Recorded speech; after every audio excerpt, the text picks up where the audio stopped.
Dadhood. Modern Dadhood podcast.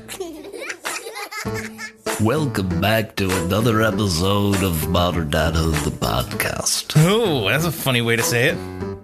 That's a funny voice. Modern Dadhood, the podcast.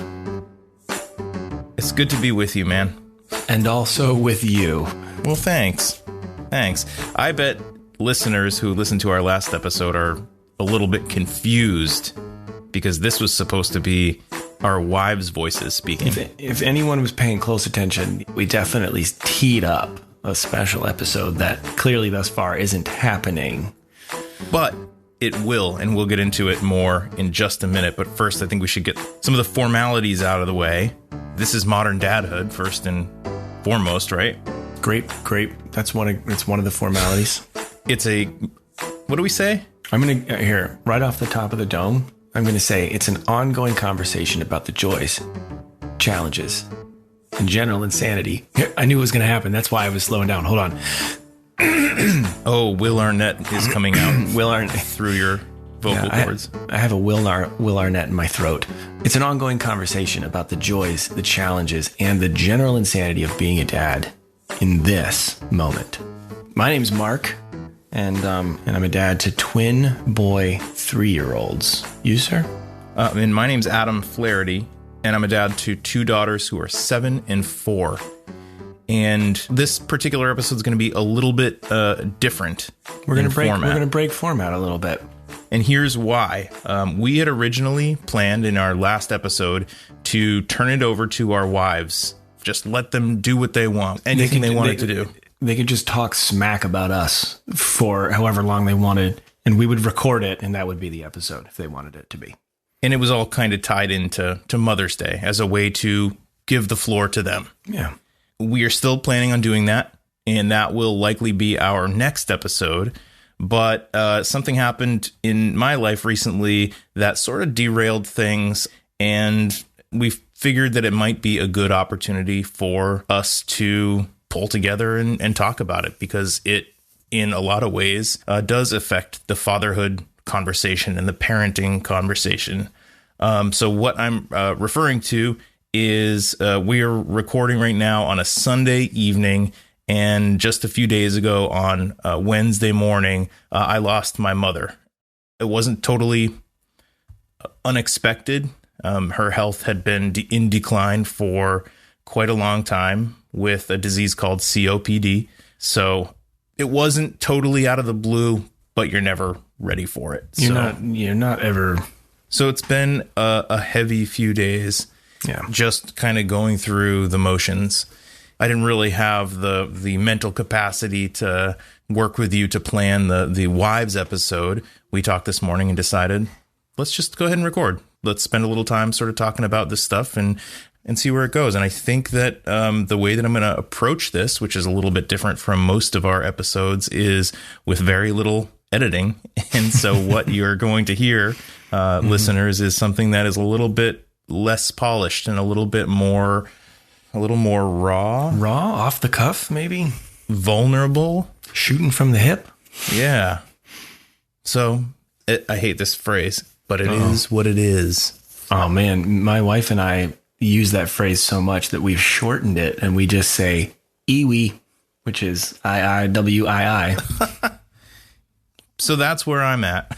Just trying to figure out how to move forward without my mom. And I know that you've experienced the loss of a parent, and so you know how difficult and impossible it is when you're going through it. Yeah. Yeah, and I think our situations are not, they're very different in some ways. First of all, I didn't have kids yet, so I didn't have that added layer of complexity to it. But it was very similar in a lot of other ways, in that my dad also had pretty advanced COPD, which is chronic obstructive pulmonary disorder. That's right. That's what that means.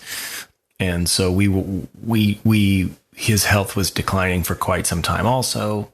And There was also a move to hospice care, which we did in home at my parents' house, and that was fairly short lived, a little bit longer than what I believe you guys experienced. But a longtime family friend was there at my dad's bedside, sort of helping guide us through, because he worked for this organization, and he was there to sort of be, I don't know, kind of like a mentor, helping us guide us through that time a little bit. And one of the suggestions that he made was, my dad was kind of hanging on for a little while. Yeah. And was incoherent. You didn't really know if he knew we were there. Right.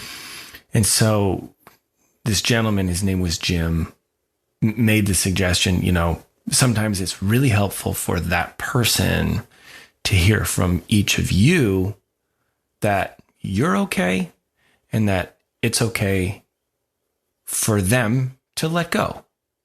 And you sort of literally go to that person's side, to the bedside and sit with them and tell them that, and sort of tell them whatever you want to tell them in those moments.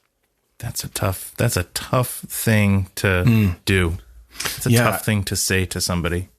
It was, I talk about, like, you try to sort of prepare yourself for things. I hadn't prepared myself for something like that. Right. And in the moment, my mind was blank. And then went in, sat down, and didn't say anything for a little while.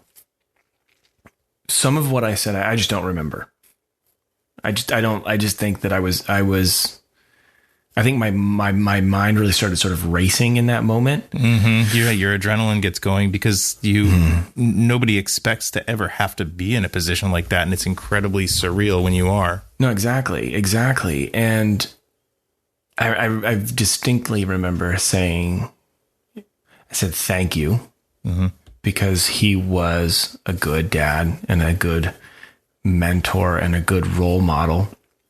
And then I said that I would do the best that I could to be a good husband. I didn't have kids at the time, right? So I think I would have said, I'm going to try my hardest to be a good dad, to sort of let him know that I'm going to really work towards that. So, and then I left the room after some time. And then as I was leaving the room, my mom had to go in to do that. And that was even harder for me personally. As I was walking out and I saw my mom standing there, and I went, she has to do the same thing. What an awful thing for her to have to go through, or that's what I thought at the time.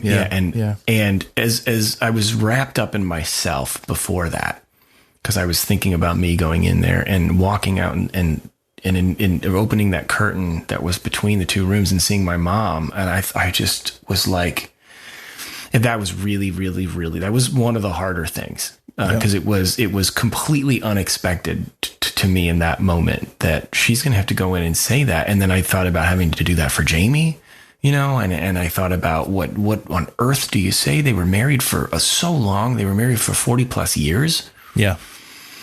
I can't think of any other life circumstance aside from maybe like the birth of a child, like the birth of your child, where emotions can just come on so strong and so unexpectedly. Yeah.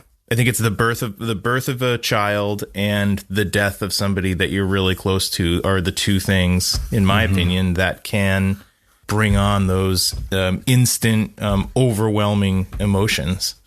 There are also times that you sort of do the best that you can to prepare yourself for, and yet when you get there and the moment hits, you still don't know until you know. You still don't know until you feel it. Right. You still, you can. We talk about it a lot in terms of the birth of you. Like, you can read a lot of books and you can prepare yourself the best that you can, but like until you're in it, it's like you don't know if that stuff is going to be worthwhile or if you're going to just forget all of it. Exactly. Right. Or if your experience will be completely the polar opposite of the author's experience. It's strange to be in a position where, I mean, I write my mom a nice Mother's Day message in a card every year where you say thank you for, always being there and stuff like that. But I feel like it's rare to actually be in a position to say to someone, thank you, thank you for bringing me into the world. Thank you for shaping who I've become and things like that. It really, I keep saying this, but it's just, it's a very surreal experience. How's your dad? My dad's doing about how I would expect. I mean, my dad is very strong. He doesn't get overly emotional about things. I could count on one hand the number of times that I've seen him cry. Really? There were a number of times where I could see that he was emotional, but he's really holding it together. My dad also obviously lived with my mom and had been really her full-time caretaker for a long time, particularly in the last year or so. And I think in some ways, I think he probably takes comfort in knowing that she's at peace now. Yeah, I know. It always seems weird to say that, but it is a factor. It is like, with the situation with my dad, we kind of got used to the oxygen machine, kind of got used to the hospital bed that was in the room, kind of got used to the fact that he barely ever stood up, that he never went upstairs anymore, that he really never showered anymore, that he hardly ate. Kind of got used to all that so stuff. Familiar. Everything you're saying is so familiar. And you find out, he's only eaten eggs for the last 3 weeks. You hear that the first time, and then soon that's how it is. But the reality is that in the grand scheme, it's not normal. That oxygen machine, that shouldn't be there. The hospital bed shouldn't be in the living room. My dad should be able to go to a different bathroom besides the one that my mom can barely carry him to, that's downstairs, because there's no way he can make it upstairs anymore. Right.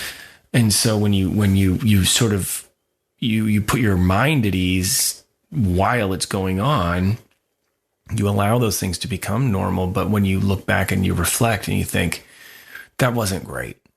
None of those things were really that great. No, and they are all signs. But even when you're still never prepared for it. Ever. It sucks, man. Exactly. No, I mean, I think that same person I mentioned before, his name is Jim. Months later, after my dad passed, after the funeral, I was talking with Jim, and I was talking about getting past something. I was talking about getting past the feelings and past the sadness and past it. And he said, no, you don't ever get past it. He said, you do go through it, but you don't get past it. And it was just very matter of fact. Like, he was basically just saying, like, well, don't do that because you're not going to get past it. It's now a part of you. You're going to remember it for the rest of your life, but you're going to get through the difficult period of time. Yeah, it doesn't need to be your goal to reach the end of grieving. No, exactly. And that really meant a lot to me when he said that. And I've just thought about the rest of the day, and I went to bed thinking about it, and it's been years now, and I still think about it.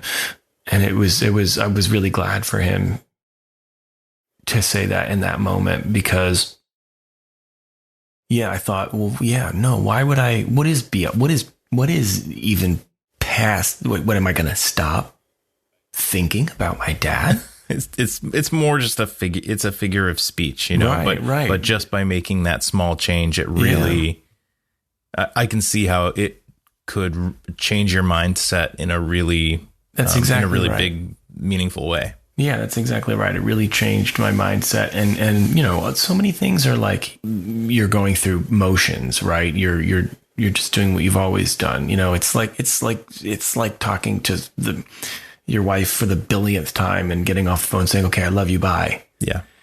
You know, and it's like, but those words are like that. There's a lot of power and gravity and a lot wrapped up in saying, I love you to somebody. Yep. And so being sort of told to stop and think about the words and I mean, yeah, I mean, there has not been a day gone by since my dad died that I don't think about him, you know? One of the things that you mentioned a few minutes ago was that when your dad passed, you were not a dad yet yourself. You know, knowing that this was an eventuality, I kind of always thought about and felt a little sad about my daughters not having that grandmother, you know, around. I guess what I'm trying to say is my daughters are obviously 7 and 4.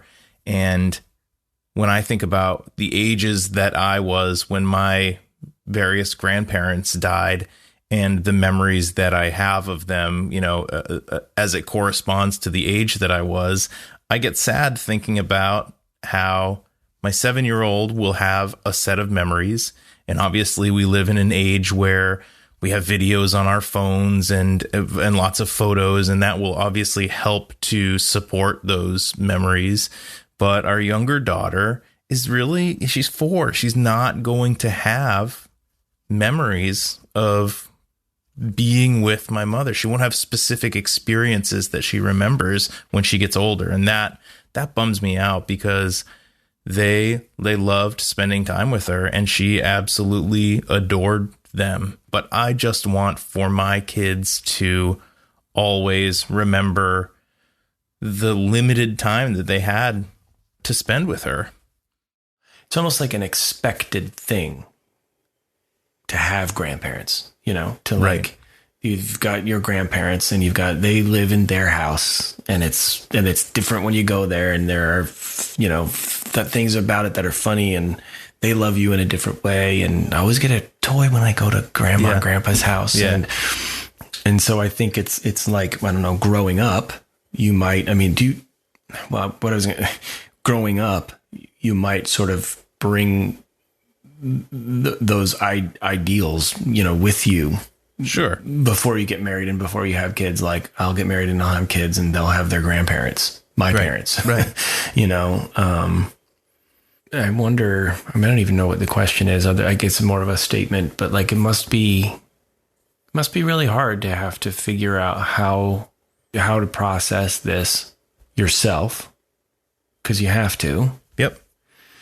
While at the same time bringing your kids through it, because they're going to be affected like so differently than you are for a number of reasons, and but so also differently from each other too. Oh, and they're different enough in age for it to be so different. And I can imagine that I'm sure part of you also wants to make it some kind of teaching moment, you know. It must be so hard to have that all happening. It is. And I actually hadn't thought about that. That's really interesting that you say that because I am doing everything I can to make it a learning experience for them and to have conversations about death and to talk about grieving and how it's all right to cry about it, but it's also all right if you don't cry, and it's all right if you have a bunch of questions, and it's totally okay if you are able to be distracted by something and laugh and have fun and play. You know, there's no right or wrong in processing this. But yeah, I mean, having those conversations when at the same time, like my heart is broken and I'm like going, I'm fluctuating between like, you know, laughing about certain memories and crying. It's it's just heavy. And only now, 4 days later, am I able to really sort of talk about it without becoming emotional. Yeah. The first day, you know, when my girls really saw me kind of struggling with it and crying and just holding on to them tight. And I knew that it was odd for them to see me in that state of vulnerability and hurt. But like, what do you say? I can't just turn it off and be the tough guy who is there to tell them that everything's okay. No, and you don't want to also like run away and hide. Exactly. Either. I mean, to a certain, you know, you just might not be able to. Right. You know, as much as you might want to do that, you know, you might not be able to.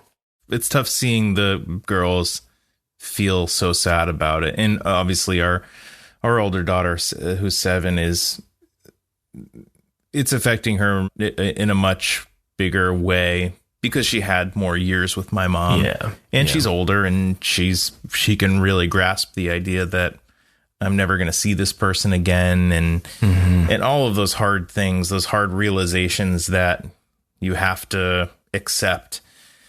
So it's been hard seeing her process those feelings and emotions and realizations.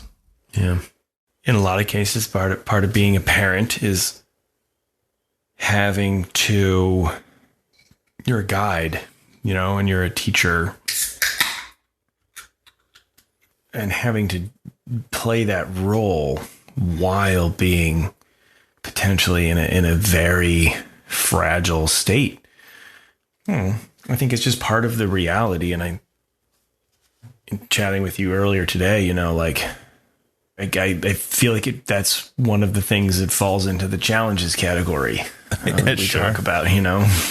I think that one of the things that I felt extremely lucky for, which ties in with the Mother's Day and the mother appreciation thread, is that you and I both have extremely supportive partners who will step in and do whatever they need to do to keep things afloat. You know, and Sarah and my mother had a great relationship, and she's heartbroken over this too. But just to know that she's taking care of anything that needs to be taken care of that I'm not thinking about because my mind is somewhere else and it needs to be somewhere else. I just feel extremely lucky. It's absolutely invaluable. Like you cannot put a price on it. You can't put the words to it. To have somebody like that in a time like this. And obviously we would be doing exactly the same thing. You know, it's just something that you do when you have a devoted partner. But I don't like to have to depend on somebody to pick up the slack. So I'm just really grateful for her. And I guess that's all I got to say about it. So shut up. What kind of qualities do you think that you got from your mom that you're like that you're most aware of? It's really hard to be aware of, like, but sometimes you know, as like in the middle of doing like a very parenting thing, you yell something out or you do something and you're like, oh, that was my mom, or oh man, that was my dad's words. That's a really good question. Do you have things like that? Specifically from your mom that bubble up? My mom was anybody who knew her would say that she was very opinionated and would let it be known what she thought about somebody or something. And she could be very stubborn.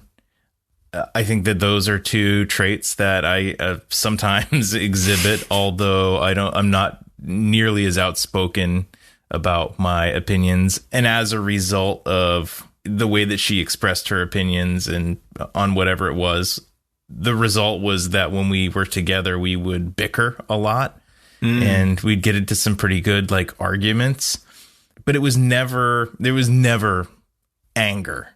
There was always love there. That was just sort of the nature of our relationship. And my oldest brother has always said someday when she's gone, you're going to feel really bad that you argued with mom so much. And I was like, no, I'm not. Like she does it too. She's poking the bear all the time. She loves to get me going. And he brought that up just the other day. He's like, man, I've always said that. And I was like, yeah. I was like, and I don't feel bad. Like that was our relationship. And there was never anger behind it.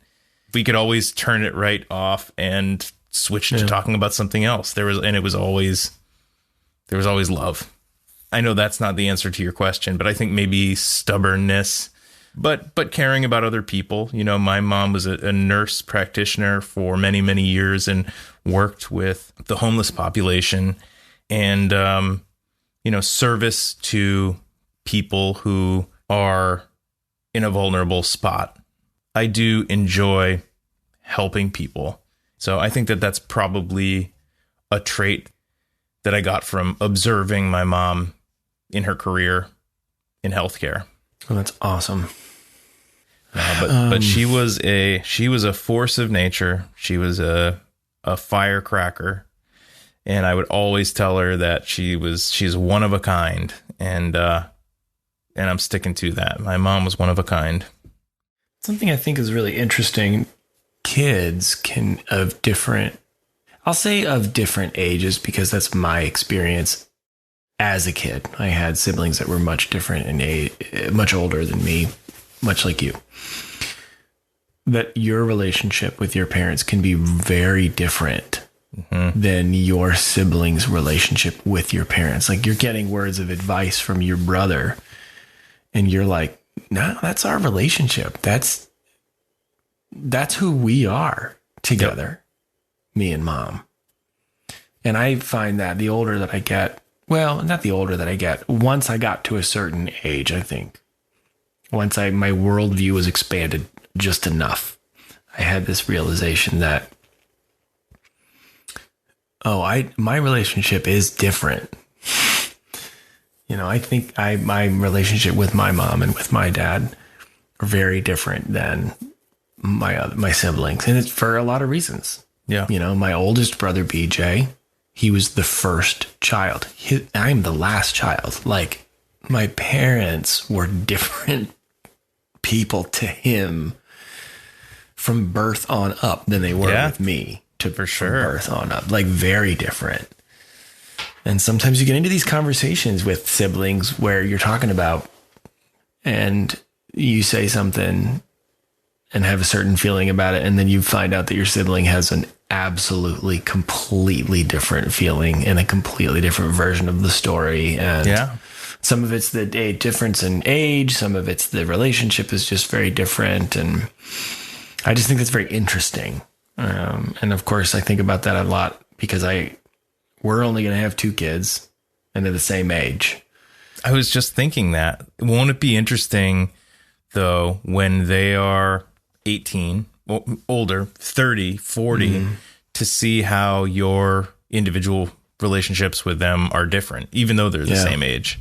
Yeah, I mean, I feel it already. Like I'm already finding with my kids, they're the same age and they're only 3. But like when one of them cries, when one of our sons cries, the way that it's just like, it just tugs at your heart. And it's like, all you want is to take it away. Whatever is causing the crying, whatever is causing the frustration, the pain, or whatever, you want to just take it away. But when the other one cries, most of the time, you're like, dude, knock it off. Isn't that weird? Yeah. And there's a lot that's wrapped up in that. But yeah, it's just very interesting to think like, I wish I kind of could just flash forward when they're both 40 and just hear them have a conversation.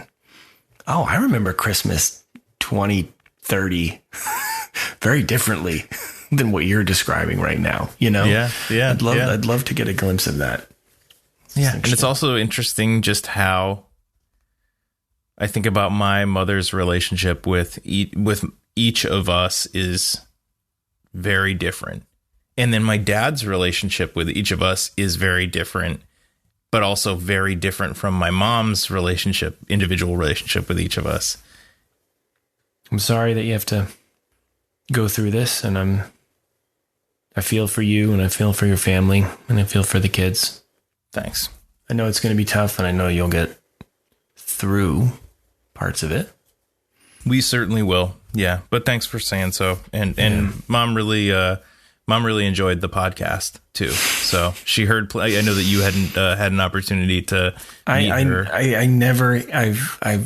I did not have the good fortune of meeting her. No, I didn't. Yeah, you'll meet my dad at some point. But she did. She really enjoyed the podcast. So obviously she spent plenty of hours hearing your voice.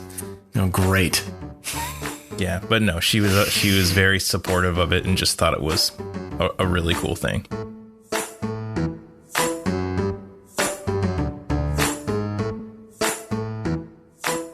So we do need to get things on track for our next episode with our wives.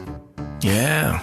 And I think what we should do is you and I should each try to think of maybe between 5 and 10 different either questions or prompts and combine them in a hat or a basket or something. And if they want to, have that available for them to draw from if they need inspiration when we get together to record. I like it. Well, I want it to be a way to celebrate and honor them, our wives, but all moms. All moms. Man, if there's a reason why there's a lot of mom podcasts. Moms are amazing. That's also the reason why there are so few dad podcasts, because we suck. Because we're just like, what are we even doing? We're faking it till we make it. I know that I have no idea what I'm doing. Well, let's end this. Let's wrap it up. Unless there's anything else you want to say. I don't think so. Quick, I think this episode can be a little different, but we can still do a closing. Why don't we just skip to our thank yous? I mean, we can tell people they can find us on Apple Podcasts and Google Podcasts and all that. We can tell people they can find us at moderndadhood.com. That they could buy a dad hoodie, a t-shirt, or they could write us a note at Hey Modern Dadhood. We could say all of these things. We could suggest that they tell a friend about the podcast because it's a wonderful way to help us grow our audience. If we wanted to, and I'm not saying we need to do this, but if we wanted to, we could also tell the listeners to go leave us a review or a rating. I don't know. It's kind of asking a lot. It's asking a lot. Or we could let's not do that. Skip it all and get right to the thank yous because there's a lot of people that make this podcast possible. Okay, well, I'll do that. I'll start that. Okay. Thank you to Casper Baby Pants and to Spencer Albee for the music in Modern Dadhood. To Pete Morse at Red Vault Audio for always making us sound fantastic. You can find him at redvaultaudio.com. Thank you to my friend and co-host, Marc Checkett, for being there and for accommodating my last-minute request to alter our schedule here. Well, I'll do this one. I'll say thank you for listening to all the listeners, but also thanks, moms. Thanks, moms. Thanks, moms.